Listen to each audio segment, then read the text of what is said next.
This is Kwame Tanner. I'm with Seeing Service Maps. This is part two of my tutorial. It should be a six-part tutorial, assisted living surveyor checklist, and it's going to cover everything the surveyor will look for when they inspect your assisted living facility. This could either be an initial assessment for a new facility owner or an assessment for an existing assisted living facility. This part two um, we'll go over resident records review. And pretty much if you're in the industry already, we just call that the resident books. So this is everything that you'll have in the book. It's a three-leaf binder, and we have tabs, so it'll pretty much cover every tab that's going to be in your resident book. This is what they're going to look for when they ask for your resident book. And first tab, we're going to go over burial information. So we went over that one in the first tutorial, and it's pretty much the same. They're going to want to see the burial information in this resident book, and it's pretty much a policy showing what arrangements the family will follow in the event the client passes away under your care. Um, you're going to have care notes in this book as well. Care notes is should be charted daily. So if you have a client, no matter if they have a good day with no incidents or they felt a little ill that day, you're going to have to document at least something in the care notes every day for a client. That's very important because you have some days where if nothing happens, you may feel the need, or your staff may feel the need. Oh, I don't need to document in the care notes. Nothing really happened. She had a good day today. You at least want to write in the care notes, hey, Miss Johnson had a good day today. Um, the other one we went over as well in the last tutorial, and it's the emergency data sheet. And it's a form showing all the emergency contacts, addresses, and emergency protocol for that resident. Has to be an emergency data sheet in each client's book. That way, if they have an emergency, something happens, you need to know who to call. You need to know if they are the DNR, which means do not resuscitate if something happens to them. So that has to be in the client's book. Next slide, we're going to start with 45-day review. This is new. We didn't cover this in the last one, but it's pretty much an assessment performed by the delegating nurse to delegate the care plan to the staff. So the delegating nurse is someone they're going to come in. Actually, a doctor can do it as well, but delegating nurses, they'll come in, they'll do an assessment on the client, and they'll write up a care plan for your client, and they have to do it every 45 days. So it's you know they'll have an initial assessment when they first move into your facility, but you can't stop there. By law, you have to have them reassessed every 45 to 90 days. Some states that varies. So the delegate nurse is going to have to come back and do an assessment. If their care needs change, it has to be documented, and your staff is going to have to care for the client accordingly. The next one is the functional assessment scoring guide. Now that's something else that the staff can do or the delegating nurse can do, and that's going to go in the book as well. So it's a scoring tool. So in some states you have, say in Maryland, you have level one, two, and three.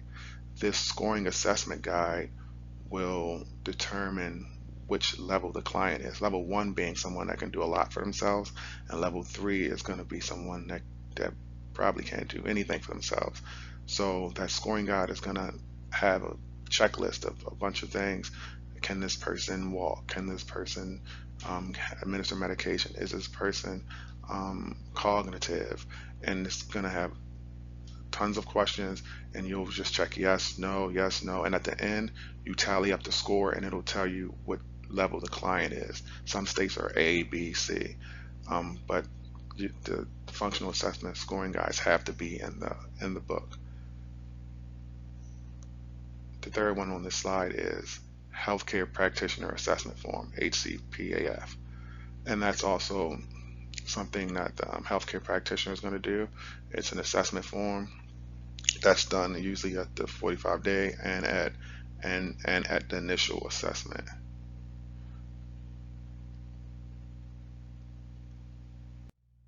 This next slide, we're going to have a tab in the book where you have lab work. if they have a client that goes out to the doctors, or they go to um, the specialist, any lab work that's ordered, you need a copy of that for their book. Even if it's not done in your facility, it may just be a routine doc's appointment. Anything health wise that has to be done with your client, you should have a record in the book, including lab work. Second on this tab is MAR, so that's medication administration records. So anytime you give a client medication, you have to chart it in the MAR. If you say this person needs a pill at 9 a.m., you have to give the person a pill and then chart it in the MAR. And it has to be, because it's very important, because if you have some clients that may get sick, they may go out and they may say, "Oh, I didn't take my medication," and then you can go to the MAR and say, "Oh, she got her medication at 8 this morning, like she does every morning." Or you sometimes have narcotic medications, and it's very important that you chart everything you do with narcotic medication, because it's a federal offense if medication goes missing, or the client say they haven't gotten that medication and it's a narcotic. That's going to open up a whole another can of worms. So you have to make sure you chart anything you do with the medication. If the person refused the medication, it's a way you document that they refuse the medication. If the person is out of medication, you can document that they're out of medication. It's very important that you chart your medication correctly. Number three, this also feeds off the MAR. You have to, some states, and most states are moving towards it now, you have to have a pharmacy review. And when you have a pharmacy, you have to pay a pharmacist to come in. It's usually not a maybe $100, $150. They'll come in and they'll look at your MAR, and they'll look at the way you store your medication. Because, like I said, if you have narcotics and other medications, you have to have them under lock and key. So you can't just have medication where you can just open a drawer and someone's medications there. You have to have medications stored correctly. You may have some medications that need to be refrigerated and locked, so you have to have a lock box in your fridge.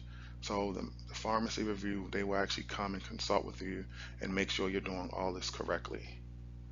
And the pharmacy reviews have to be in the book as well.